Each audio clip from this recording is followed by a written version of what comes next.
Magandang araw po, si Mike Kanyayahan po ito. Happy New Year po. December 31 ngayon. So, maaga pa. At pero may nagpuputukan na. No? So, binabati ko po kayo ng Happy New Year and let's welcome 2024 with positivity, courage, and temperance na rin. No? So, ang episode po natin sa araw na ito ay ito ay sinuggest ng isang subscriber. Shout out, no? Ruel Reyes. Si Ruel Reyes po, siya po yung nag-suggest kung pwede akong mag-upload ng topic tungkol dito. At ang topic po ngayon ay ang Stoicism ba ay may relihiyong pinapanigan? May religious biases ba ang ang Stoicism?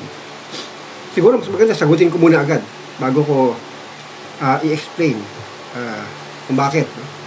So, ang Stoicism po ay walang pinapanigang relihiyon. At hindi rin siya relihiyon. Although maraming mga prinsipyo siya na makikita sa iba't ibang relihiyon, tulad ng Buddhism at Taoism, and most especially Christianity. Siyempre sa Islam at saka sa relihiyon ng mga Hudyo o Jewish religion, gamit ang Old Testament. Meron ding mga mga blend of Stoicism doon, especially yung courage, yung tapang, tsaka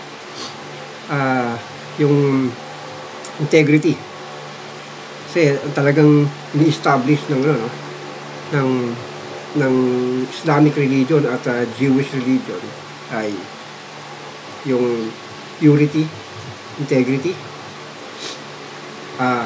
Napaka-stoic nun. Pero makikita natin ang karamihan ng stoic elements ay present sa Christianity. Although hindi siya Christian philosophy. Pwede nating masabi na yung Christian philosophy ay humiram sa stoic philosophy. Kasi yung history or development ng Stoicism ay mas nauna sa Christianity.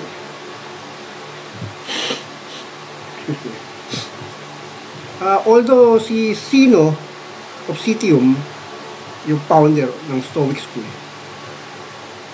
pinaniniwalaan na ito ay nag-evolve mula kay Socrates papunta kay Plato at Aristotle at pababa kay Epicurus, no? At from Epicurus excuse me, down to mga Roman philosophers, no? Tulad nila Seneca, Epictetus at Marcus Aurelius, na isang emperador ng Imperyong Romano. Cicero, kaila rin dito bilang tagapagtaguyod o tagapagtanggol ng Stoicism.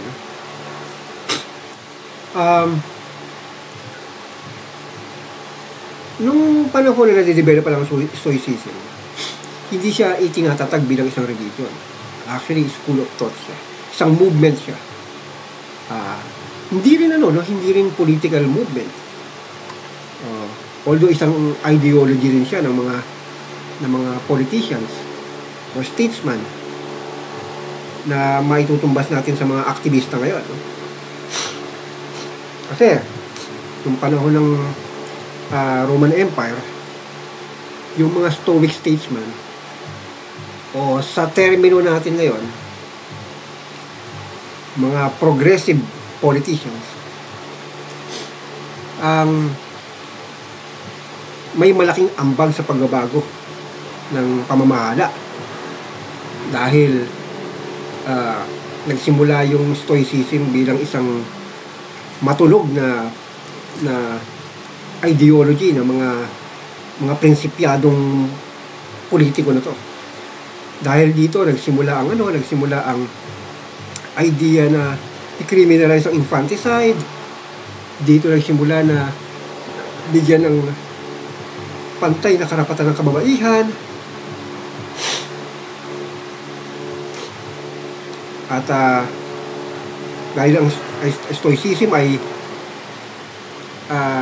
nag-i-encourage na huwag tayong magalit sa kaaway o sumpain ang kaaway, dito rin nagsimula ang ang pagbibigay ng hustisya sa mga hindi pa napuprove na guilty, diba? So, diba, minsan sinusumpa na kaagad natin yung suspect, no? Pero suspect pa rin siya until proven guilty. So meron siyang karapatan, meron siyang ang tawag dito, karapatan sa due process, no? So, dahil sa panahon ni Hadrian, isang emperador din ng Romano, ng Imperyong Romano, siyang Stoic, no? May account dito na doon sa pinuntahan niyang area o bansa, papatayin siya. Pero mismo siya yung nakahuli, sumangga yung attempt na pagpatay sa kanya. Pero hindi man lang niya sinaktan yung papatay sa kanya. At pinakulong na lang niya. Sa ibang emperador yun, patay yun agad. So ganoon. Marami tayong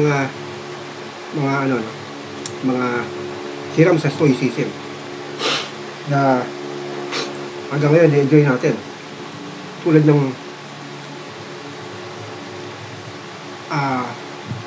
democracy, no? Although ang democracy ay na-develop sa Greece, pero yung critical thinking, yung pakikinig sa boses ng tao, pinaigting yan ng Stoicism.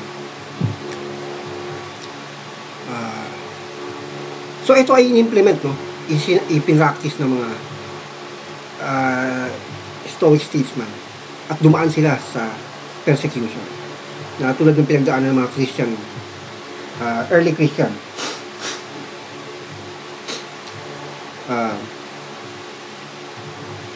Kung yung mga Kristiyano noon na-persecute din yung mga Stoics. Well, ang point dito is bago pa dumaan sa ang mga Kristiyano, mga early Christian sa persecution, nauna nang nape-persecute ang mga Stoics.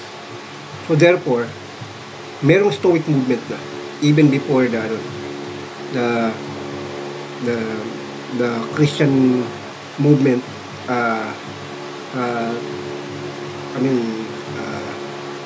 became popular, no? So yun, very popular na sa Roman Empire yung Stoic movement. Kaya nga yung mga panahon ng mga yung mga panahon ng persecution na yun, marami pinapatay na mga Stoic martyrs. Marami pinapatay. Hindi ko siguro isa-isahin. So, ang point ko lang dito is may sariling existence yung Stoicism. At ang Stoicism ay hindi lang tungkol sa ethics, no? Meron din itong meron din itong area like metaphysics, physical science, no? Tsaka logic. At maliit na bahagi lang yung theology. Kasi dito sa Stoicism, kahit noong unang panahon, may mga Stoics na iba't ibang mga deities. May iba dyan, may Thracian, may iba dyan, Herculean, iba-iba mga sinasamba. Meron pa nga, meron pa nga ah, mga skeptics, hindi naniniwala kung may Diyos ba o wala o ano ba. At mga cynics, yung mga cynics. At nagdidiba-debate sila, no? So, meron nagkasabi na Stoicism daw ay isang religion, no? So, hindi ko alam kung paano mapuprove yun, eh. Kasi wala namang ano, no? Wala namang church or congregation or worship area ang ano, ang mga Stoics. So, yung Stoa, doon lang sila, yung area naman, doon lang nagdidebate sila. Hindi sila nag-worship doon ng isang deity. So, hindi siya religion. So, movement, pwede. Pero mas pa na school of thought siya. So, pero ngayon, sa panahon ngayon, ma-consider natin siya na isang movement. At maraming variety ng Stoicism ngayon. May iba ginagamit yung Stoicism sa cognitive behavioral therapy. Merong iba naman ginagamit as ano, no, as ang tawag ito, parang yung mga ano, yung mga life coach, no, ginagamit nila yung mga prinsipyo ng Stoicism bilang pattern of ano, no, of living, no? At meron naman iba naniniwala na ang Stoicism ay pwedeng maging ano, no, pwedeng maging isang relihiyon. Pero paano mangyayari yun? Sinong i-Diyos mo ron? Although sa Stoicism naniniwala na meron talagang Diyos. Ganun pa man, no? Ang Stoic movement ngayon ay definitely may malakas na religious tolerance, which means na Kristiyano ka, Muslim ka, Buddhist ka, Taoist ka, Hindu ka, or ano man, as long as naniniwala ka dun sa basic tenets ng Stoicism at pinapractice mo yun, Stoic ka. So may Stoic na Muslim, may Stoic na Kristiyano, may Stoic na Katoliko, may Stoic na Taoist. So ganon. Kasi ano ang bawat relihiyon ay may kani-kaniyang filosofiya.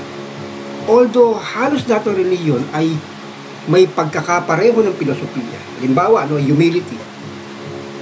So lahat ay nagkakaisa na we must all be humble. Magpakumbaba tayo. Iyan ay isang filosofiya ng Stoicism. At isa sa ano, no? Isa sa makikita sa 4 pillars, no? Yung temperance. Yan ay temperance, lahat yan ay ano, no? Pinapractice ng lahat ng relihiyon. So at masasabi natin na yung mga filosofiyang ito, although hindi naman connected sa Stoicism, ay distributor ng Stoicism. Bakit distributor ng Stoicism? Kasi pinalalaganap nila yung filosofiyang tinalakay at pinagdibatihan ng mga pilosopo noong unang panahon sa Greece at Rome.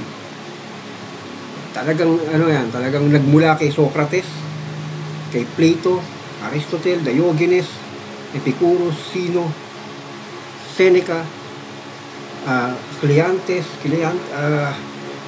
marami pa, marami.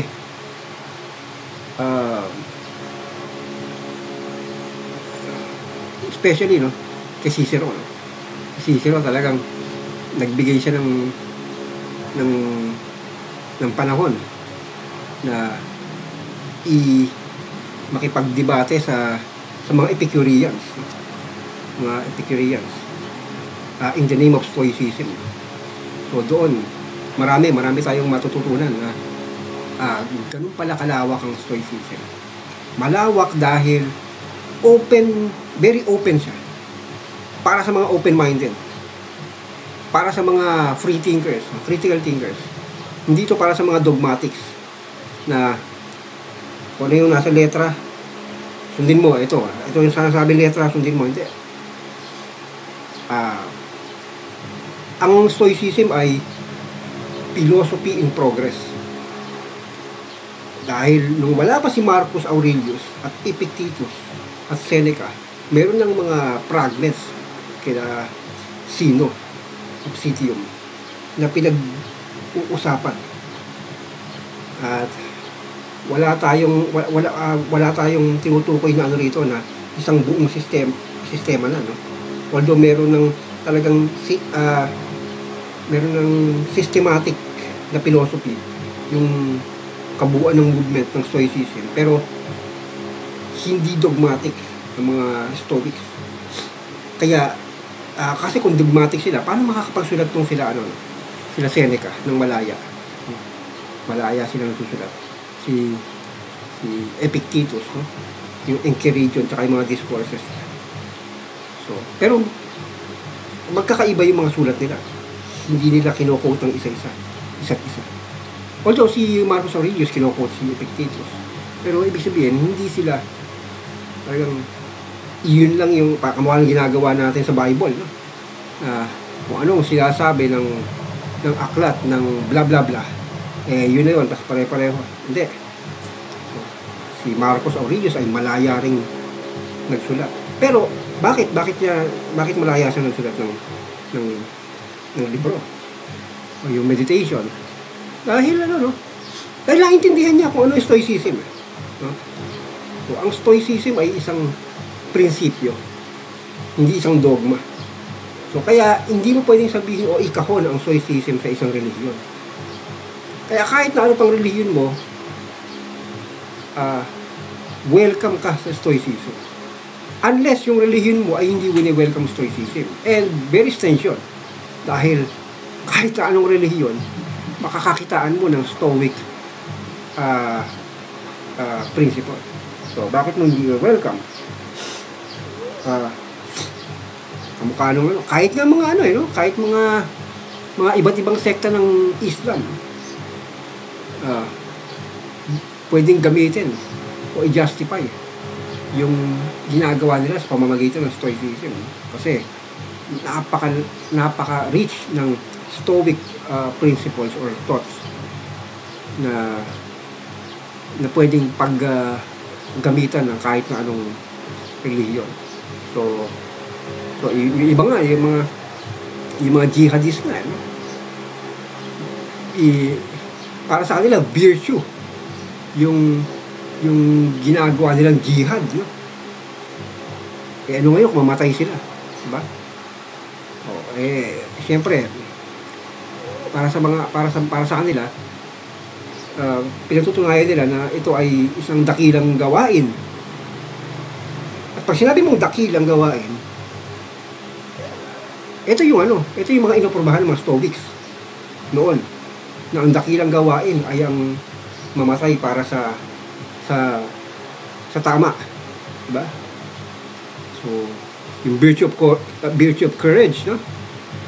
Sinasabi integrity, justice, yun ginagamit nila. Ngayon sa Christianity,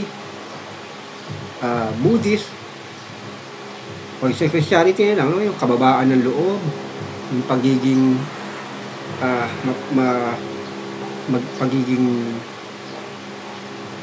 yung paglaban sa sa bugso ng damdamin, yung pagiging mabait, gano'n. Yan, prinsipyo ng Stoicism yan, temperance, no? Virtue of temperance. Sa Buddhism, makikita mo rin yan, diba? Ayaw nilang maging matakaw sa laman o sa anumang bagay sa mundo. Kaya nilang pigilan ang ganung mga desire. Stoicism yan. Ayun. At pati na rin sa hindi lang sa religion. Kahit yung mga political movements noong unang panahon, kakikitaan mo ng Stoicism. Dahil ang Stoicism nagsimula bilang pilosopiya ng mga bayani noong panahon ng Imperyong Romano.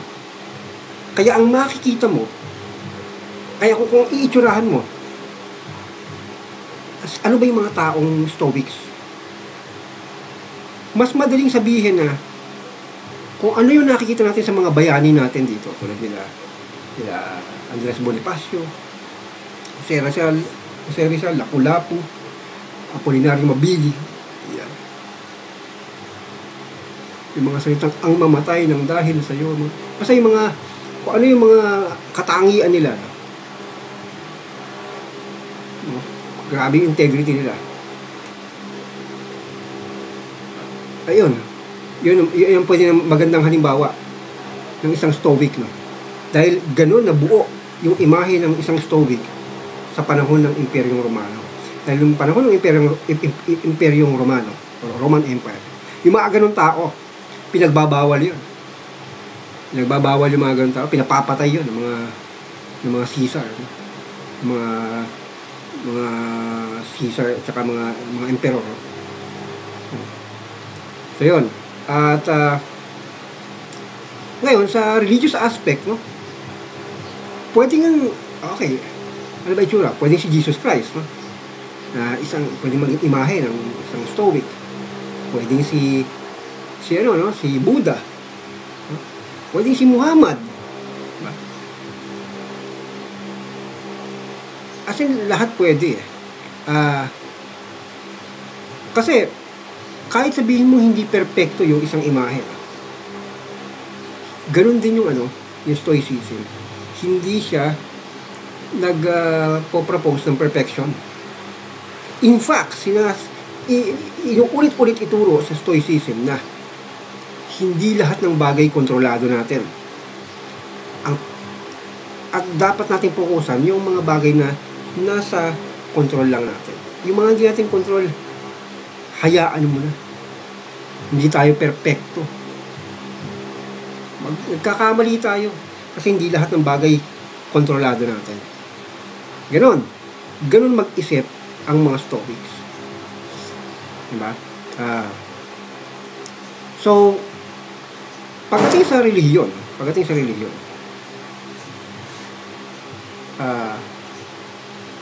Catholic, tapos Protestant, born again Christian, ganyan. Okay bang Stoicism?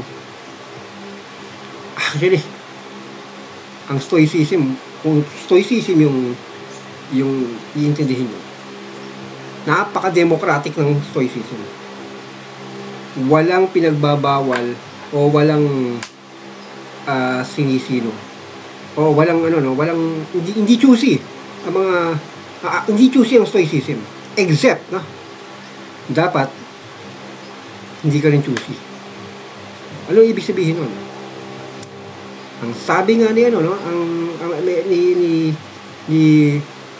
tatagalugin ko na lang yung quote yung quote sabi ni Lucius Annaeus Seneca the Younger.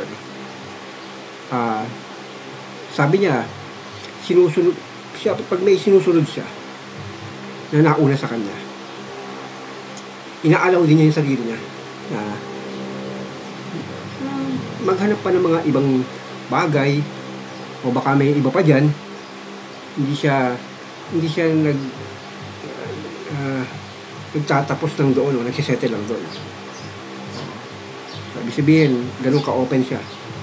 At kung ano man, kung meron man siyang inaaprubahan niya, pero hindi siya nagsisilbi. Hindi siya OA, no? Na umuo ka na nga, tapos pinaglaban mo pa, no? Pwede mo ipaglaban, pero dapat luwag-luwagan mo yung yung pakikipaglaban mo. Baka mamaya mali yung pinaglalaban mo. Ganun yung ibig niya sabihin. At excuse me, sinabi niya, kung babasahin nyo ang mga sinulat niya, basahin nyo ito. Excuse me. Basahin nyo ito. na hindi sa taong alam ang katotohanan, kundi sa taong naghahanap ng katotohanan. So, ano ibig niya sabihin, no? Sabihin, yun may mga sinulat siya, basahin nyo, pero wag nyo siyang tignan bilang isang taong hawak ang katotohanan, kundi isang taong naghahanap ng katotohanan. So, ganun ka-open ang Stoicism. So, kung open ang Stoicism, so you can be stoic kung ikaw ay open din. Can a Protestant or a born again Christian or a devout Catholic or a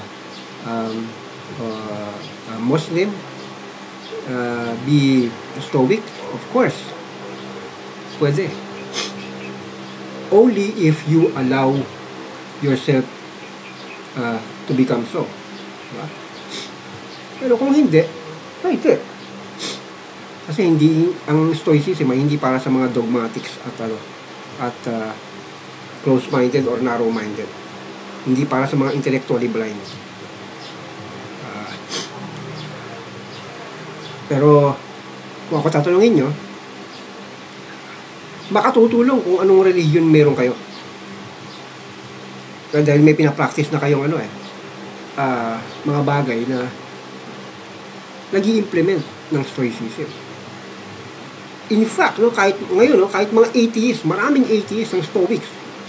At kahanga-hanga ang mga taong ito dahil kahit walang Diyos, walang simbahan na nagsasabi sa kanila na mag-practice kayo ng humility o mag-practice kayo ng ng kabaitan sa kapwa, pina-practice nila yon ng walang Diyos, walang kinakatakutang impyerno na mapupunta sila sa impyerno kung di nila ginawa ito, o kaya ay dahil sa reward na mapupunta sila sa paraiso o sa heaven pag ginawa nila ito. Kahit wala silang ideyang ganon, ginagawa nila yung tama. Yun ang Stoicism. You do things right not for the sake of reward. You do it because it is the right thing to do. O ganun ang Stoicism. So may religious biases ba ang Stoicism? Wala po. Sino may mga bias? Nasa inyo na po yun. Kung meron kayong bias. Nasa relihiyon nyo na po yun. Kung may bias, yung mga pastors na.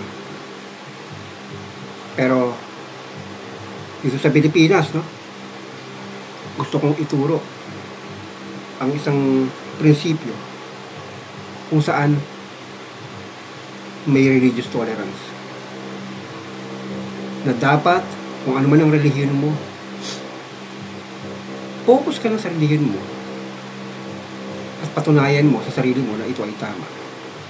At hindi mo kailangang patunayan na mali yung iba. Huwag niyong i-condemn ang relihiyon ng isa't isa. Ano ngayon kung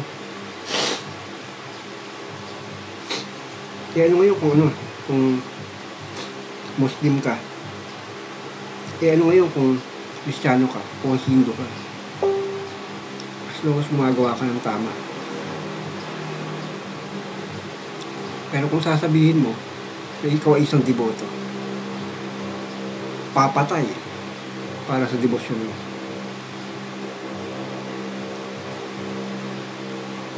mangangawawa ng iba para lang sabihin na ikaw ay tama. Hindi ka stoic.